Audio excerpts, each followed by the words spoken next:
Okay.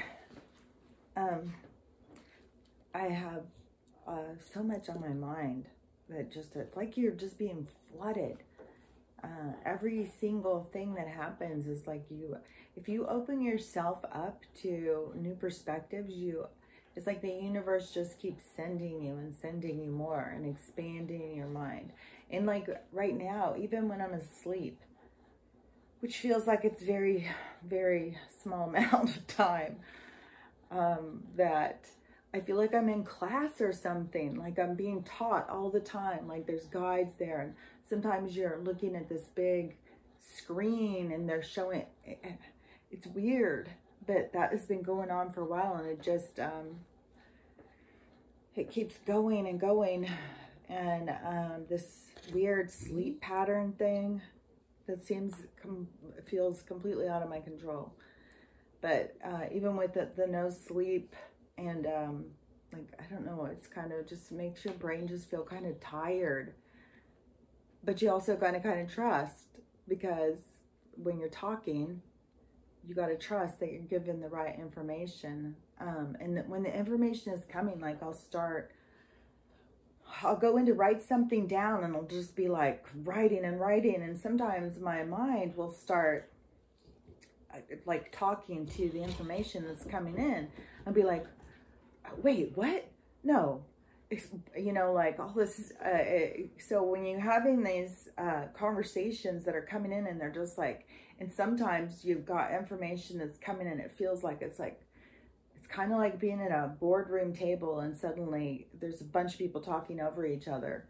And I'm sure that there's probably some people who have gotten a lot more skilled at being able to decipher and shut up the, you know, and be able to focus your attention.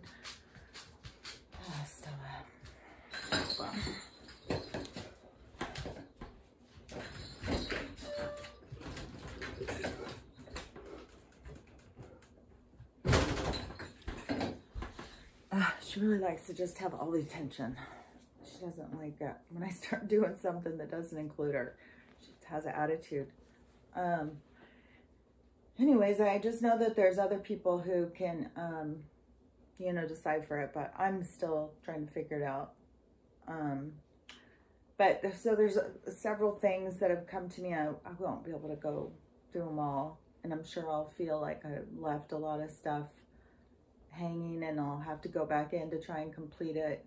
But it's very, it's just like so much information that when you write it, then when you go back and you read it too, you can't always read it. It looks like a lot of, it's just written super fast. And so to just try and read it, you know, it'd be like trying to sound out words and figure it out.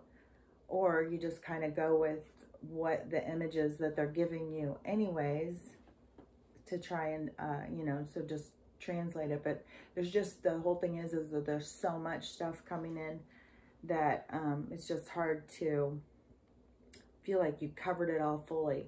Like you said, everything that was supposed to be said. So that's why I feel like sometimes I've got to go back and say it more clearly. Like, I'm not sure if it was understood. But then I've got to trust that whoever's going to understand those, it's gonna make sense to some people and not make sense to other people at all. And it's really, you know, so much about our conscious awareness and our presence of being in our state of mind. And that's why it's so much about a personal journey. But I had a few different stories. Like my eyes right now with the no sleep, and yesterday just crying and crying and crying. My eyes are super puffy. I feel like I'm trying to look through Vaseline to see. And I already have eye problems anyways, because when I got my brain injury, when there was no fluid for all those days, because it was 5 days, there was no fluid circulating in there. And it was collapsing my brain, but it was also, that was collapsing some other stuff, and it damaged the optic nerve. And so I have glaucoma, and I also have a horrible thing with these, they call them floaters. I remember when I was a kid, you could be outside, you could be looking, and then it would look like, you know, like this bug was going across your eye, and you could see all of this, like looking under a microscope. And I was always like, weird, is this in my eye? Is this, ow, how am I seeing this? But when you get older, floaters is beyond what you imagine. It is like, you know, like those little things coming through. Well, the floaters when you get older are like yachts that just come and just stop. You can't see past them. You'll try, and then when you first start having them, like when I very first started getting mine, it was, there was flashes, there was all sorts of stuff. And then I read, and it was, it's something with your retina. It can be pulling and detaching, and it's emergency. You got to go in. And then you just, you find out what's going on. And they'll say, okay, well, eventually you'll see past the floaters. And, you know, there will be some that you can look past. There is. But there's also giant yachts that come in and just block whole areas.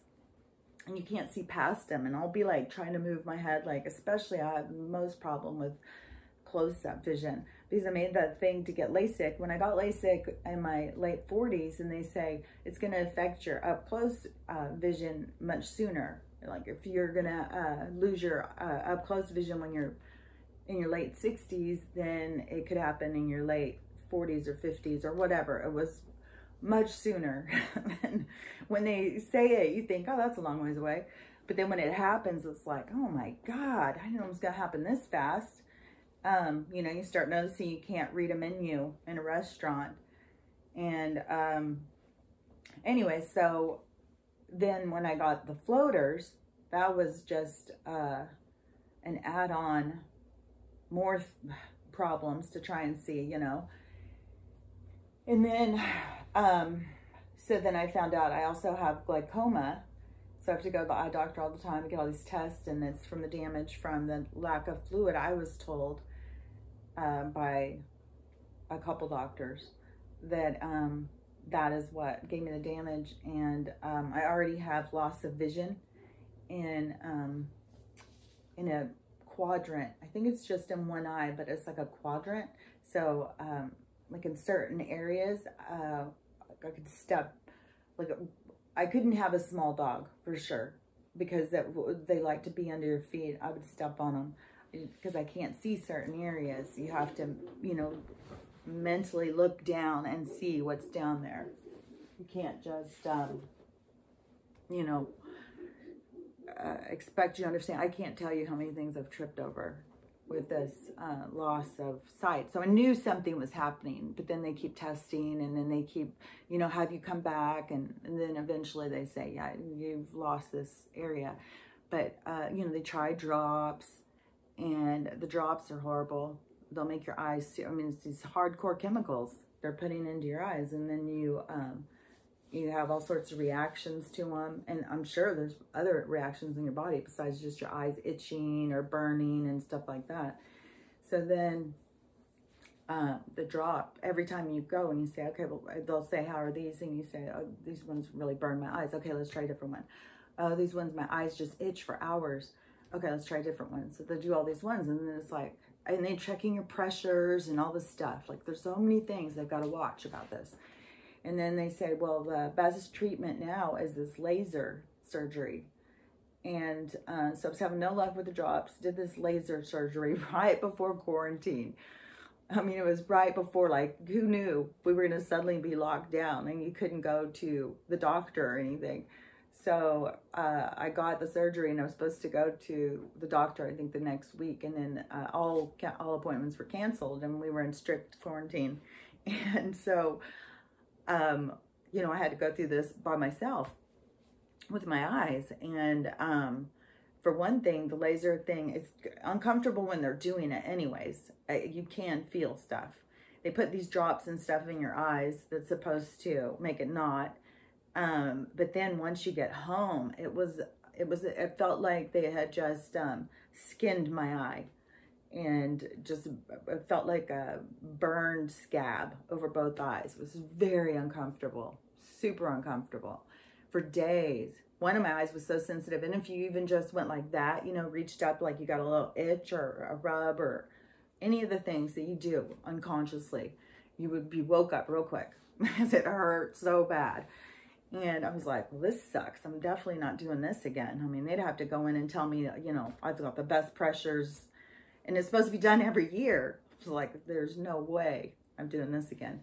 And so then when I finally got in to go and get checked, then I found out my vision got worse. And you get all sorts of stuff like that. And it was really sucked is because when I was going to the eye doctor before, because I'm constantly going because of my reading vision and in the floaters, and it makes it where you just can't see small things. And so I'm constantly getting higher reading glasses. So I go every year to get my eyes checked, and my eyes kept getting better, not the close vision, but my other. And because I had LASIK, it was already like 2010 forever. Then it went to 2020, then 2030. And then it started going back again towards 2020. And so the eye doctor had said, you know, my vision was getting better by itself instead of getting worse. And then I went through these treatments to save my vision, and it made my eyes worse. And I started not being able to see. So I have a lot of problems with my eyes. A lot of times it feels like I'm trying to look through some kind of a fog or something to see. And so I had to come to a lot of like resolutions and, you know, like you have to resolve things in your mind. Like, okay, so if I'm meant to be blind, then that's the experience I came here to have. I'm not going to just keep fighting it and fighting it. Like I'll fight it to a point, but if it's not helping and it's making it worse and worse, then, you know, it's kind of defeating the whole purpose. So anyways, you know, just stuff with medical stuff. I completely 100% believe in these med beds that we're going to have, you know, because I feel like we're going to go more into living like how people did when it was natural before other people were telling them how to, but we're also going to have a lot of technology and, you know, a lot more awareness than, you know, previously. And so the technology, I think that there's going to be a lot of stuff was going to heal us that, you know, before we were told couldn't. So I don't really worry about it, but I did have to come to the whole terms with, okay, so when do you stop doing all this stuff to save your eyes when it just keeps making it worse? And then you've got the salesman in the doctor's office selling you on this, that, this product, that product, you know, let's try this, let's try that. And, you know, it was similar with what just happened with Winston. You know, I took him in. It was almost exactly this time last year. And the dog, I was going to be going on my, out of the country for my daughter's wedding. And so for the dogs to be boarded, they had to have some shots and stuff. So like some different kinds of shots. And so I took him in to get those and got lab work and stuff. And the labs showed that Winston, they just were like, for his age, he's so healthy and he jumps up and down, he runs around, he's got great hips, he's just a super healthy dog for his age. And they were like, this is one of the healthiest Goldens I've seen at this age. And so, you know, he seemed like he's doing really good and get the labs and stuff. Then, you know, a few months later when he's out there and he's struggling to pee, and, you know, at first when I thought it was just, you know, old man thing, but the struggle just got worse and worse, and it was going pretty fast, where, you know, he's just out there for 20 minutes and you can see just little spurts are coming, and he was really struggling, and everything would come out like it would almost be touching the ground, like it was just struggling so hard. So taking him in, and then, you know, then they want to do all these more labs again. I'm like, well, he just got labs. Well, they can change in 6 months. So, we're just getting like a snapshot of that instant right then. You know, when you're paying hundreds of dollars for the labs, it's not really going to tell you much except for how he is that day. So then, you know, it was like, okay, well, there's this problem, and you know, we don't know what's going on. We got to do all these tests. There's more tests. Well, you can't do these tests because, you know, now his urine's just coming out and they need it to be full in there. They've got to have a full bladder to do these ultrasounds and x-rays and stuff, and nothing would hold in there. But they just kept wanting to sell more things, like, we'll do this and that. And I'd be like, well, what are we going to do about that? And what are we going to do about this? It just is like, it's almost like it ceases to be compassion. That we're talking about living, breathing thing. This isn't just, you know, I mean, this is an 11-year-old dog. I mean, would this be a smart thing for me to even put him through chemo? You know, the last few months of his life, to make him where he's sick as can be. I mean, he was deteriorating so fast. I think that he would have gone through the chemo and still it wouldn't help. It would have cost a lot of money. He would have just got sicker and sicker. I'm really stuck on this dog food thing now. And I just bought dog food. Now I'm just like, I'm just feeding her poison because it's just way too many chemicals, way too many additives, and it's killing dogs. I mean, when they say that it was 1 out of every 6 would get cancer. Now it's 1.6 out of every 6. No, it was, I can't remember how to repeat the numbers, but whatever it is, it's gone up to almost every single dog will get cancer. Like, if you have 2 dogs, it's something like 1.5 of a, it's weird how they figure out the numbers or whatever. But anyways, what it boils down to is almost every single dog is going to get cancer. And that is what we're doing to them. It's not what they're doing to themselves. We're doing it to them. It just is. And this stuff is being done to us. I mean, we're being fed poisons and all the same garbage. But I've got a couple more things I want to say. So